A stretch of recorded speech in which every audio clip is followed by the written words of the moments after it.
Среќен е човекот кој не го следи советот на безбожниците, не оди по патот на грешниците и не седи во друштво на богохулници, туку законот Господов, Библијата, со задоволство го проучува. За неа денонокно размислува. Тој е како дрво, засадено покрај река, кој својот плод навреме го дава и чишто лист не свенува. Во се што прави, тој успева. Прашање за кое е вредно да се размислува. Зошто на човештвото му било потребно толку долг период за да постигне пристојна организациона форма на владење во лицето на демократијата? Зошто морало да се чека илјадници години за да се дојде до спознанието дека поединецот е основата на се, дека индивидуата е таа која го движи напредокот и дека таа заслужува да биде позиционирана највисоко на општественото скалило? Зошто? А таа информација ни е дадена уште пред 4500 години, кога во библиските најрани записи објавена Божјата позиција за приматот на поединецот во општеството и за непроценливата вредност на секоја индивидуа, во очите Божји, следствено и во уредувањето на односите во општеството. Вредно е да размислуваме и за уште нешто. Зошто токму развиените западни демократии, претежно од протестантската христијанска ориентација, се рангирани удостоверно високо на сите светски признати научни и политиколошки истражувања за просперитетот и благосостојбата на индивидуите, нациите и државите? Зошто постојано и убедливо се на првите места при рангирањето во однос на квалитетот на животот, општото ниво на животното задоволство и среќа, соодветноста на животните аспирации со моменталните околности на индивидуата и на оптимизмот за иднината? На овие прашања авторот Ристовски се обидува во издржана политичка анализа да размислува низ библиската призма, но и научно да ги анализира и разјаснува односите во општествата, демократските достигнувања на политичките системи и поредоците, како и вкупниот развој и благосостојба на нациите и државите, олицетворени во развиените западни демократии. Книгата може да се купи во поголемите книжарници на градот и електронски да се стимне од интернет страниците на www.maran-adha.org.mk. Го земеме библискиот концепт каде што индивидуата е пред се и над се првенствено во очите Божји, и ако овој модел се превземе при моделирањето на политичките системи, односно уредување на односите во поредоците, тогаш треба многу јасно да ни стане дека успешни модели на политички системи се тие кои што индивидуата и поединецот го поставуваат високо на пиедесталот на општественото скалило. Ако сакате само да спротиставите, ние во скорешна иднина имавме модели на политички поредоци кои што колективитетите ги става на пиедесталот на општественото скалило, од типот на работничката класа или некои други, и видовме сите што се случи со нив. Сите не го издржаа забот на времето, едноставно пропадна. Спротивно на нив, развиените западни демократии, имајќи го библискиот концепт на ум, уште во зачетоците, уште во фундаментот на оформувањето на своите политички системи и поредоци, тие остварија на вистина успешен развој. На ова место и во оваа прилика се дозволувам слободата да потенцирам дека овој труд представува вреден научен труд, и тоа така како што се дефинирани темата и основниот поимно-категоријален инструментариум, примарно од областа на политичките науки. А оваа книга, покрај тоа што е книга првенствено од политичките науки, поставува и отвара некакви теолошки прашања. Инаку ние теолозите за себе многу често размислуваме како за луѓе кои знаат да даваат одговори на прашања кои никој друг не ги поставува. Затоа, денеска сум толку среќен што конечно имам вистински повод да дојдам тука меѓу вас и да одговорам на некои прашања кои конкретно се поставени во оваа книга.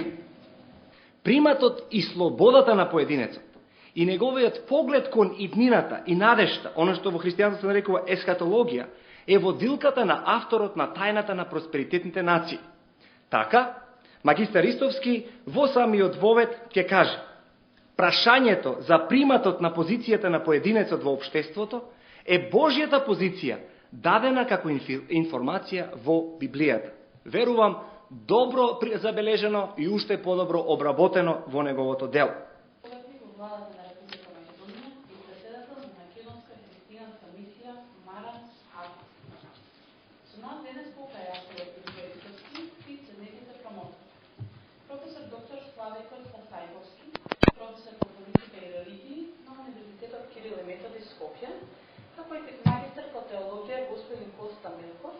за неколку месеци ќе биде промовиран во првиот македонец доктор по теологија на Оксфордскиот универзитет во Велика Британија. Го поканувам професорот Расајковски да земе збор.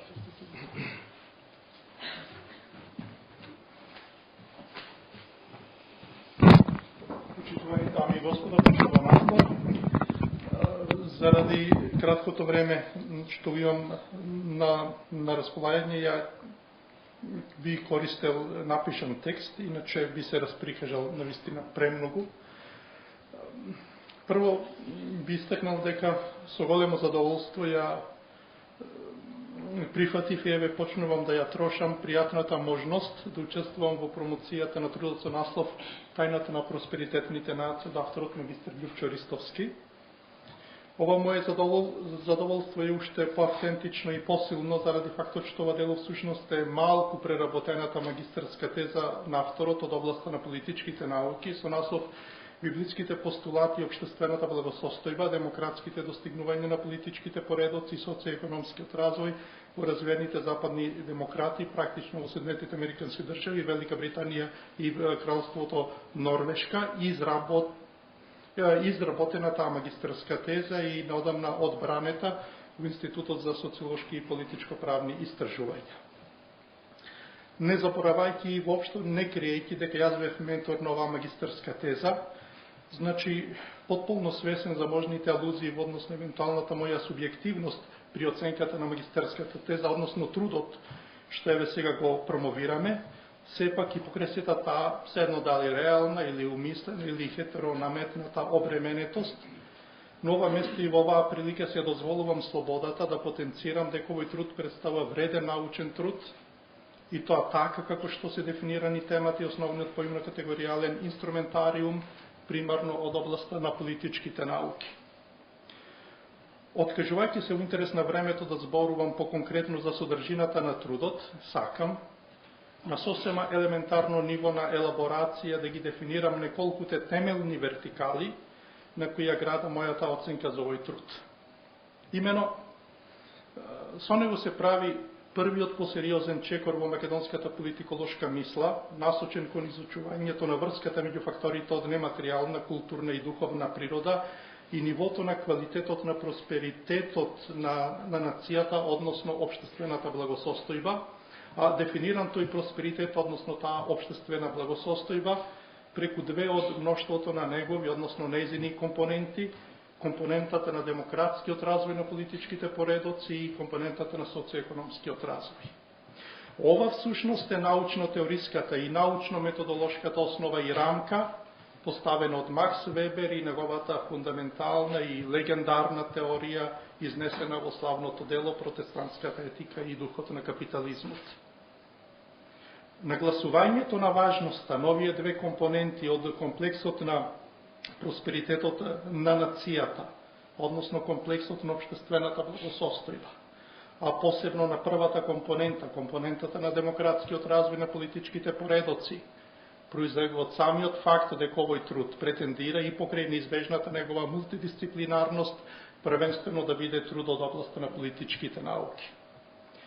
Неговата тема, надвор од нашата земја и нашата академска заедница, од областите на општествените науки, вклучително и политиколошката македонска академска заедница, е доста често теориски изучувана и емпириски истражувана тема.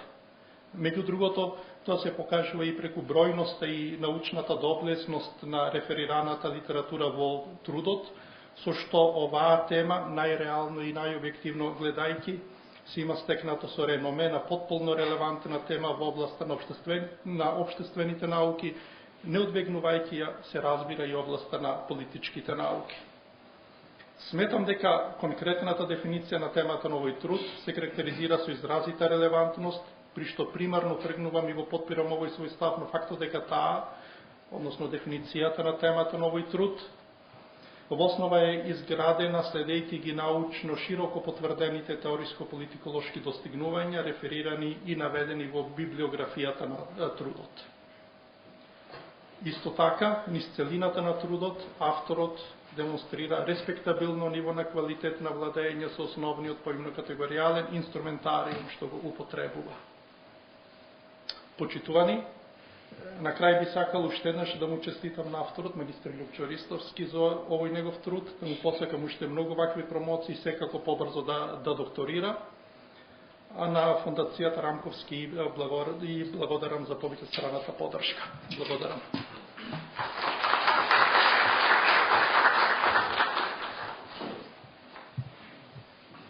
А сега го поканувам господинот Коста Милков да земе збор.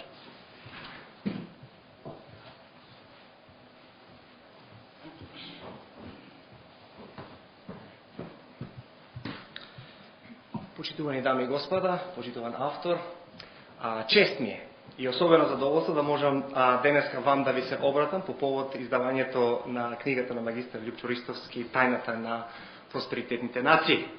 И би рекол дека честа доаѓа и така да кажем мојата возбуденост за нова тема да зборувам доаѓа од таму што јас сум теолог. А оваа тоа што е книга првенствено од политичките науки поставува и отвара некакви теолошки прашања. Инаку ние теолозите за себе многу често размислуваме како за луѓе кои знаат да даваат одговори на прашања кои никој друг не ги поставува. Затоа денеска сум толку среќен што конечно имам вистински повод да дојдам тука меѓу вас и да одговорам на некои прашања кои конкретно се поставени во оваа книга. Ќе го започнам ова мое излагање со цитат од големиот философ и етичар Аластаир Макентар, кој кога зборува за потеклото и создавањето на концептот на оно што се нарекува волја, ќе го каже следното. Аристотел, како и сите други предхристијански автори, нема концепт на волја, ниту пак концептуален простор за таква туѓа идеја во објаснувањето на оно што е добро и зло, или на оно што е неправилно, или оно што е погрешно. Волјата, Аластаир Макентар, ќе каже на определен начин е изум на христијанската вера. Како тоа се случува? Тоа да погледнеме малку, да отидеме во 4 век и да се запознаеме со една личност чие име е Атанасий Велики. Овој човек, додека е во големата контроверза за докажувањето на тоа дали синот Исус Христос е навистина овоплотен богочовек, истовремено Бог и 100% човек, се обидува да размислува на таа тематика и кога наидува на определени критики од неговите противници, тој ја воведува или категоријата на волја на оно што се нарекува елински философски концепт на битие. И тој вели вака: мораме да разликуваме две работи. Бог, според своето битие или според својата суштина, вечно го раѓа синот од себе си и од него вечно произлегува Светиот Дух, додека пак, на принцип на волја, Бог го создава светот и човекот во него. И така за прв пат имаме такви две категоризации кои што помагаат концептуално да разбереме како е можно Исус Христос истовремено да биде и Бог и човек. Со тоа што, значи тој произлегува или е роден од Отецот вечно, според неговата суштина и битие, и истовремено човештвото и човекот е создаден според Божјата волја. Син, Бог, Исус Христос е син според суштина, ние сме создание според Божјата волја. Подоцна тоа подробно, оваа тема на волјата ќе ја дефинира Августин, а најдетално образложение наоѓаме во делата на Тома Аквински. Сега, ова е тесно поврзано со Христовата порака во Новиот Завет. Еден од клучните елементи на Христовата порака и дејствување е нагласувањето на важноста на поединецот и изразувањето на неговата волја. Оттаму и идејата за волја толку стриктно поврзана со христијанската вера. Од поглед на историја на мислата, може да се рече дека Христос е изумител на поединецот, на индивидуата или пак на личноста. Со Христос започнува новата ера, како што Борис Пастернак ќе каже во Доктор Живаго. Историјата како што ние ја знаеме започна со Христос. Христовото Евангелие е нејзин темел. Немаше историја во оваа смисла на зборот кај античките народи. Тие ја има возгордеаната мртва вечност на бронзени паметници и мермерни столбови. Само со доаѓањето на Христос, човекот може да дише слободно. Само после него луѓето почнаа да живеат гледајќи кон иднината. Сега да се навратиме на темата, вистина, зошто сме всушност тука. Овие две важни библиски начела, приматот и слободата на поединецот, и неговиот поглед кон иднината и надежта, оно што во христијанството се нарекува есхатологија, е водилката на авторот на тајната на просперитетните нации. Така, магистар Ристовски во самиот вовед ќе каже: прашањето за приматот на позицијата на поединецот во општеството е Божјата позиција, дадена како информација во Библијата. Верувам, добро забележено и уште подобро обработено во неговото дело. Сепак, недвојбено е дека прашањето на приматот на позицијата на поединецот како Божја позиција во теолошко-социјална смисла е на најконкретен начин отворено со реформацијата и феноменот на протестантизмот.